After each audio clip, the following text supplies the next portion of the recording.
Hey guys, welcome. I'm Jen Frost with Faith and Fabric, and today I'm going to show you how to make this adorable little strap for your yoga mat from extra dog leashes that you have laying around. Let's get started. So if you're a pet owner too, there's a good chance you have a lot of these free leashes laying around. So you can go ahead and just pick your favorite colored leash to make for your yoga mat. You know, I actually at first, I really liked the blue, but just in case I ever get a different colored mat, I'm going to stick with simple black. So the way this is going to end up working is you'll see one end is already set up. It's got this little tiny D-ring on it, and that D-ring is going to enable it to slip over the mat and tighten as you carry it.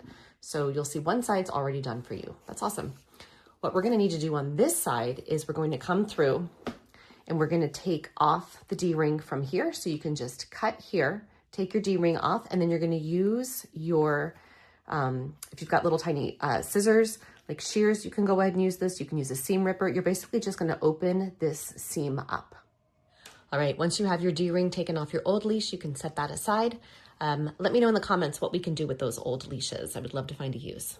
So now you have your D-ring and you have an open side to your original leash and you have the old side that was still attached.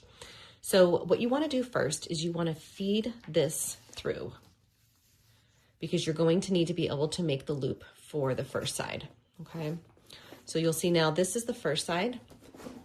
It's gonna be hard to get this all in frame here, but this is the first side that's going to slide over your yoga mat, okay? The second side's a little trickier. You're gonna slide it through, okay? And that gets it on there. So you'll see I have a sample down here. So basically what we've done is we've now put it through, okay? This is, imagine, this is our loose side. This is going to be this piece right here. So now what we need to do is we need to loop this through one more time. So you're going to come back through it. Okay. Got my second loop. And now I'm going to sew here. This is now, you'll see, here's how we have formed the second loop. So you'll have a whole loop here that will adjust. And you have a whole second loop here that adjusts. Okay. So again, on that second one, it goes through actually twice. You're going to need to feed it through twice before you put your stitches down. When it comes to putting those stitches down, you'll see that this one, the original side, they've got it, oh, it's probably about 1.5 inches or so. So we're gonna match that just so both sides look the same. So you'll see you're gonna take this is your loose end, and again, it does go through twice, and you're going to measure that to be, you know, about 1.5 inches or whatever distance. You'll see I'm basically just kind of lining mine up side by side. So that's pretty close. And so you'll be able then to make both of these look similar.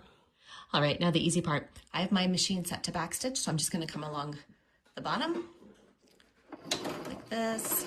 See, it's gonna backstitch for me there. And I'm barely gonna come to the end. You can go one stitch over if you want, just to kind of close that end, and then I'm gonna backstitch again, and when I return to my original position, I'll cut. Okay, we'll put a second one just to really hold that D-ring in position.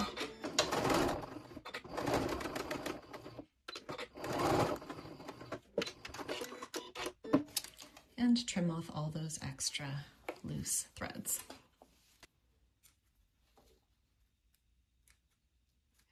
And there you go. You have an automatically adjusting strap for your yoga mat that you spent no extra money on, and you got to use up some of those extra leashes laying around your house.